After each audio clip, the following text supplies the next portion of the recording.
Olá, queridas! Ontem finalizamos a leitura do livro de Josué. Glória a Deus por chegarmos até aqui na leitura bíblica anual. Hoje vamos iniciar a leitura do livro de Juízes. Leremos os capítulos 1, 2, 3 e 4. Esta é a leitura 79 de 365 dias. Vamos juntas? Depois da morte de Josué, os israelitas perguntaram ao Senhor: qual das tribos deve ser a primeira a atacar os cananeus? O Senhor respondeu: Judá, pois eu entreguei a terra em suas mãos. Os homens de Judá disseram aos seus parentes da tribo de Simeão: venham conosco lutar contra os cananeus que vivem no território que nos foi designado como herança. Depois ajudaremos vocês a conquistar o seu território. Os homens de Simeão foram com Judá. Quando os homens de Judá atacaram, o Senhor entregou os cananeus e os ferezeus em suas mãos, e eles mataram 10.000 guerreiros inimigos em Bezeque. Naquela cidade, encontraram o rei Adoni-Bezeque, lutaram contra ele e derrotaram os cananeus e os ferezeus. Adoni-Bezeque fugiu, mas os israelitas o capturaram e cortaram os polegares de suas mãos e de seus pés. Adoni-Bezeque disse: 70 reis, com os polegares das mãos e dos pés cortados, comiam migalhas debaixo de minha mesa. Agora Deus me retribuiu aquilo que fiz com eles, e o levaram a Jerusalém, onde ele morreu. Os homens de Judá atacaram Jerusalém e a conquistaram. Mataram todos os seus habitantes e puseram fogo na cidade. Depois disso, desceram para lutar contra os cananeus que viviam na região montanhosa do Neguebe e nas colinas do oeste. Judá marchou contra os cananeus que habitavam em Hebrom, antes chamada de Kiriat Arba, e derrotou os exércitos de Sesai, Aimã e Talmai. Dali avançaram contra os habitantes de Debir, antes chamada de Kiriat Sefer. Caleb disse: darei minha filha Aquisa em casamento a quem atacar e tomar Kiriat Sefer. Otoniel, filho de Kenaz, irmão mais novo de Caleb, tomou a cidade e Caleb lhe deu Aquisa como esposa. Quando Aquisa se casou com Otoniel, ela insistiu para que ele pedisse um campo ao pai dela. Assim que ela desceu do jumento, Caleb lhe perguntou: o que você quer? Ela respondeu: quero mais um presente. O Senhor me deu terras no deserto do Neguebe. Agora peço que também me dê fontes de água. Então Caleb lhe deu as fontes superiores e as fontes inferiores. Quando a tribo de Judá deixou Jericó, a cidade das palmeiras, os queneus, descendentes do sogro de Moisés, os acompanharam até o deserto de Judá. Eles se estabeleceram no meio do povo dali, perto da cidade de Arade, no Neguebe. Então a tribo de Judá se uniu com seus parentes da tribo de Simeão para lutar contra os cananeus que habitavam em Zefate, e destruíram completamente a cidade. Por isso, agora ela se chama Ormá. A tribo de Judá também conquistou as cidades de Gaza, Ascalon e Ecrom e os territórios ao redor. O Senhor estava com a tribo de Judá. Ela tomou posse da região montanhosa, mas não conseguiu expulsar os habitantes da planície, pois eles tinham carros de guerra com rodas de ferro. A cidade de Hebrom foi entregue a Caleb, conforme Moisés havia prometido, e ele expulsou seus habitantes, descendentes dos 3 filhos de Enaque. A tribo de Benjamim, porém, não conseguiu expulsar os jebuseus que moravam em Jerusalém. Por isso, até hoje os jebuseus vivem no meio do povo de Benjamim. Os descendentes de José atacaram a cidade de Betel, e o Senhor estava com eles. Enviaram espiões a Betel, antes conhecida como Luz, e eles abordaram um homem que saía da cidade e lhe disseram: mostre-nos como entrar na cidade e teremos misericórdia de você. Ele mostrou a entrada e eles mataram todos os habitantes de Betel, exceto aquele homem e sua família. Mais tarde, o homem se mudou para a terra dos Hititas, onde construiu uma cidade e a chamou de Luz, que é seu nome até hoje. A tribo de Manassés, porém, não expulsou os habitantes de Bet-San, Taanac, Dor, Ibleã e Megido, nem dos povoados ao seu redor, pois os cananeus estavam decididos a permanecer naquela região. Quando Israel se fortaleceu, submeteu os cananeus a trabalhos forçados, mas não os expulsou completamente da terra. A tribo de Efraim também não expulsou os habitantes de Gezer, de modo que os cananeus continuaram a viver no meio deles. A tribo de Zebulon não expulsou os habitantes de Quitron e de Naalol, de modo que os cananeus continuaram a viver no meio deles, mas foram submetidos a trabalhos forçados. A tribo de Asser não expulsou os habitantes de Aco, Sidom, Alabe, Aquisibe, Elba, Afeque e Reob. Estabeleceu-se no meio dos cananeus que habitavam a terra, pois não conseguiram expulsá-los. Da mesma forma, a tribo de Naftali não expulsou os habitantes de Bet-Semes e de Bet-Anate. Estabeleceu-se no meio dos cananeus que habitavam a terra, mas submeteu os habitantes de Bet-Semes e de Bet-Anate a trabalhos forçados. Quanto à tribo de Dan, os amorreus a obrigaram a voltar para a região montanhosa e não permitiram que descessem a planície. Os amorreus estavam decididos a ficar no monte Eres, em Aijalon e em Saalbim. Mas, quando os descendentes de José se fortaleceram, submeteram os amorreus a trabalhos forçados. A divisa dos amorreus se estendia da ladeira do Escorpião até Selá, continuando dali para cima. O anjo do Senhor subiu de Gilgal a Boquim e disse aos israelitas: Tirei vocês do Egito e os trouxe a esta terra que jurei dar a seus antepassados, e afirmei que jamais quebraria a minha aliança com vocês. De sua parte, vocês não deviam fazer aliança alguma com os habitantes desta terra, mas sim destruir seus altares. Por que vocês desobedeceram a minha ordem? Agora, portanto, declaro que não expulsarei mais os povos que habitam em sua terra. Eles serão como espinhos em suas costas, e os deuses deles serão uma armadilha para vocês.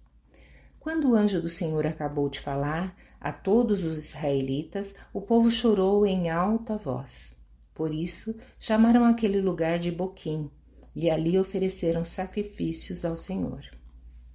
Depois que Josué se despediu do povo, cada tribo de Israel partiu para tomar posse do território que havia recebido como herança. O povo serviu ao Senhor durante toda a vida de Josué e também dos líderes que sobreviveram depois dele e que tinham visto as grandes coisas que o Senhor havia feito por Israel. Josué, filho de Num, servo do Senhor, morreu aos 110 anos. Foi sepultado na terra que havia recebido como herança em Timnat-Será, na região montanhosa de Efraim, ao norte do Monte Gaás. Depois que aquela geração morreu e se reuniu a seus antepassados, surgiu uma nova geração que não conhecia o Senhor, nem tinha visto as grandes coisas que ele havia feito por Israel. Os israelitas fizeram o que era mal aos olhos do Senhor e serviram as imagens de Baal. Abandonaram o Senhor, o Deus de seus antepassados, que os havia tirado do Egito. Seguiram e adoraram os deuses dos povos ao redor e com isso provocaram a ira do Senhor. Abandonaram o Senhor para servir a Baal e as imagens de Astarote. Com isso, a ira do Senhor ardeu contra Israel, e ele os entregou nas mãos de saqueadores que tomaram seus bens. Entregou-os aos inimigos ao seu redor, aos quais já não conseguiam resistir. Toda vez que saíam para a batalha, o Senhor lutava contra eles e provocava sua derrota, conforme lhes havia advertido com juramento. Por isso, o povo vivia em grande angústia. Então o Senhor levantou juízes para livrar o povo de seus agressores. Contudo, não quiseram ouvir os juízes, mas se prostituíram adorando outros deuses. Como se desviaram depressa do caminho de seus antepassados, que haviam andado em obediência aos mandamentos do Senhor. Sempre que o Senhor levantava um juiz sobre os israelitas, o Senhor estava com ele e livrava o povo de seus inimigos enquanto o juiz vivia. Pois o Senhor tinha compaixão de seu povo, que sofria sob o peso da aflição provocada por seus opressores. Quando o juiz morria, porém, eles voltavam a seus caminhos corruptos e se comportavam ainda pior que seus antepassados. Seguiam outros deuses, servindo-os e adorando-os. Não abandonavam suas práticas perversas e seus caminhos teimosos. Por isso, a ira do Senhor ardeu contra Israel. Disse ele: uma vez que este povo violou a minha aliança que fiz com seus antepassados e não me deu ouvidos, não expulsarei mais as nações que Josué deixou por conquistar quando morreu. Fiz isso para pôr Israel à prova, para ver se seguiria os caminhos do Senhor como fizeram seus antepassados. Assim, o Senhor deixou aquelas nações na terra. Não as expulsou de imediato, nem permitiu que Josué conquistasse todas elas. Estas são as nações que o Senhor deixou na terra para pôr à prova os israelitas, que não haviam participado das guerras em Canaã. Ele assim fez apenas para dar treinamento de combate às gerações de israelitas que não tinham experiência no campo de batalha. Estas são as nações: os filisteus com seus 5 governantes, todos os cananeus, os sidônios e os heveus que habitavam nos montes do Líbano, desde o monte Baal-Hermon até Lebo-Hamate. Esses povos foram deixados para pôr Israel à prova, para ver se obedeciam aos mandamentos que o Senhor tinha dado a seus antepassados por meio de Moisés. Assim, os israelitas viveram entre os cananeus, os hititas, os amorreus, os ferezeus, os heveus e os jebuseus. Casaram-se com as filhas deles e deram suas filhas em casamento aos filhos deles e serviram aos deuses deles. Os israelitas fizeram o que era mal aos olhos do Senhor. Esqueceram-se do Senhor, seu Deus, e serviram às imagens de Baal e aos postes de Aserá. Então a ira do Senhor se acendeu contra Israel, e ele os entregou a Cusã-Risataim, rei de Aram-Naaraim. E os israelitas serviram a Cusã-Risataim durante 8 anos. Mas, quando os israelitas pediram socorro ao Senhor, ele levantou um libertador para salvá-los. Chamava-se Otoniel, filho de Kenaz, irmão mais novo de Calebe. O Espírito do Senhor veio sobre Otoniel e ele se tornou juiz de Israel.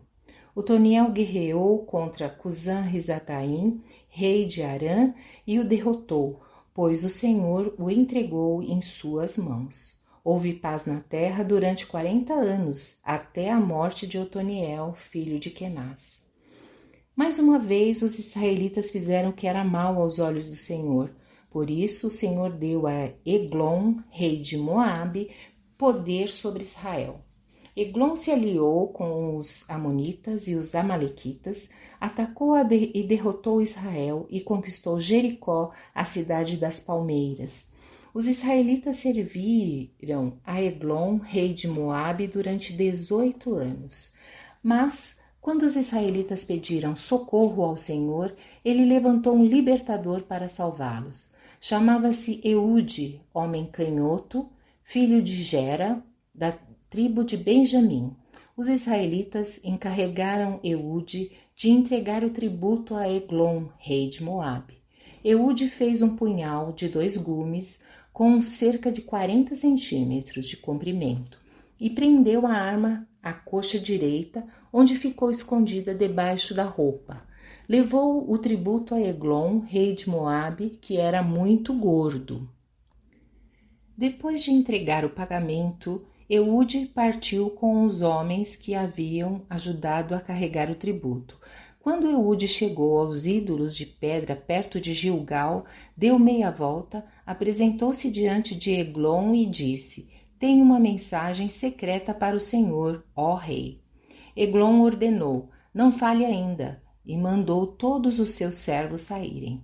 Eude se aproximou de Eglon, que estava sentado sozinho na sala do andar superior, um ambiente mais fresco, e disse: Tenho uma mensagem de Deus para o Senhor. O rei Eglon se levantou e Eude, com a mão esquerda, puxou o punhal de sua coxa direita e o cravou na barriga de Eglon. O punhal foi tão fundo que seu cabo desapareceu sob a gordura do rei. Por isso, Eude não tirou o punhal e as fezes do rei vazaram. Então, Eude fechou e trancou as portas da sala e saiu pelo pórtico. Depois que Eude saiu, os servos do rei voltaram e encontraram trancadas as portas da sala no andar superior. Pensaram que ele estivesse usando o banheiro privativo, por isso esperaram. Mas, como depois de muita demora o rei não saiu, ficaram preocupados e pegaram a chave. Quando abriram as portas, encontraram seu senhor caído no chão, morto. Enquanto os servos esperavam, Eude escapou e passou pelos ídolos de pedra a caminho de Seirá. Quando chegou à região montanhosa de Efraim, tocou a trombeta, chamando o povo para guerrear. Os israelitas desceram os montes com Eude à frente. Ele disse: Sigam-me, pois o Senhor entregou Moabe, seu inimigo, em suas mãos. Os israelitas o seguiram e assumiram o controle dos postos mais rasos do Jordão, onde se atravessava para Moabe, e não deixaram ninguém passar. Eles atacaram os moabitas e mataram cerca de 10.000 de seus guerreiros mais fortes e valentes. Nenhum deles escapou. Naquele dia, Israel derrotou Moabe e houve paz na terra durante 80 anos. Depois de Eude, Sangar, filho de Anate, libertou Israel. Certa vez, ele matou 600 filisteus com um ferrão de conduzir bois. Depois da morte de Eude, os israelitas voltaram a fazer o que era mal aos olhos do Senhor. Por isso o Senhor os entregou nas mãos de Jabim, rei cananeu de Azor. O comandante de seu exército era Sísera, que habitava em Arosete Agoim. Sísera, que tinha 900 carros de guerra com rodas de ferro, oprimiu cruelmente os israelitas durante 20 anos. Então o povo pediu socorro ao Senhor. Quem julgava Israel nessa época era Débora, uma profetisa, mulher de Lapidote. Ela costumava sentar-se debaixo da palmeira de Débora entre Ramá e Betel, na região montanhosa de Efraim, e os israelitas a procuravam para que ela julgasse suas questões. Certo dia, mandou chamar Baraque, filho de Abinoão, que morava em Quedes, no território de Naftali, e lhe disse: O Senhor, o Deus de Israel, lhe dá a seguinte ordem: convoque 10.000 guerreiros das tribos de Naftali e Zebulon para irem ao monte Tabor. Eu farei Sísera comandante do exército de Jabim ir com seus carros de guerra e guerreiros até o rio Quizon. Ali eu os entregarei em suas mãos.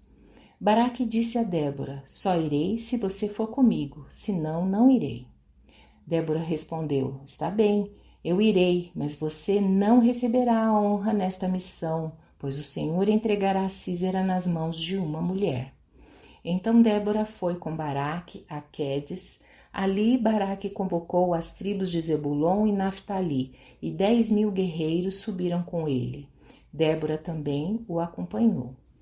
Éber, queneu, descendente de Obabe, cunhado de Moisés, havia se separado dos outros membros de sua tribo e armado suas tendas junto ao carvalho de Zaanim, perto de Quedes. Quando disseram a Sísera que Baraque, filho de Abinoão, havia subido ao monte Tabor, Ele mandou trazer seus 900 carros de guerra com rodas de ferro e todos os seus guerreiros, e eles marcharam de Arosete-Ragoim até o rio Quizon.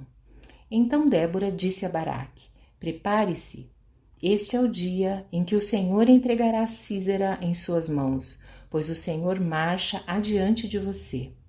Baraque desceu à encosta do monte Tabor, à frente de seus 10.000 guerreiros para combater. Quando Baraque atacou, o Senhor trouxe pânico sobre os carros de guerra e sobre os soldados de Sísera, que abandonou sua carruagem e fugiu a pé. Baraque perseguiu os carros de guerra e o exército inimigo até Arosete-Ragoim e matou todos os guerreiros de Sísera. Nenhum deles escapou. Enquanto isso, Sísera correu para a tenda de Jael, esposa de Éber, o queneu, pois havia paz entre a família de Éber e Jabim, rei de Azor. Jael saiu ao encontro de Sísera e disse: venha para a minha tenda, Senhor. Entre, não tenha medo. Ele entrou na tenda de Jael e ela o cobriu com uma manta. Por favor, dê-me um pouco de água, disse ele. Estou com sede. Ela lhe deu leite de uma vasilha de couro e o cobriu novamente. Sísera disse a ela: fique à porta da tenda. Se alguém chegar e perguntar se há alguém aqui, diga que não. Mas quando Sísera, exausto, dormiu um sono profundo, Jael, a esposa de Éber, se aproximou silenciosamente com um martelo e uma estaca de tenda na mão e atravessou o crânio dele com a estaca, que ficou presa ao chão. Foi assim que Sísera morreu. Quando Baraque passou por lá à procura de Sísera, Jael saiu ao seu encontro e disse: venha, eu lhe mostrarei o homem que o Senhor está procurando. Ele a seguiu até a tenda, onde encontrou o cadáver de Sísera, com o crânio atravessado pela estaca. Naquele dia, o povo de Israel viu Deus derrotar Jabim, o rei cananeu. Dali em diante, os israelitas se fortaleceram cada vez mais contra o rei Jabim, até que o eliminaram por completo. Finalizamos aqui a leitura de hoje. Agradeço a sua companhia. Deus abençoe cada um de vocês.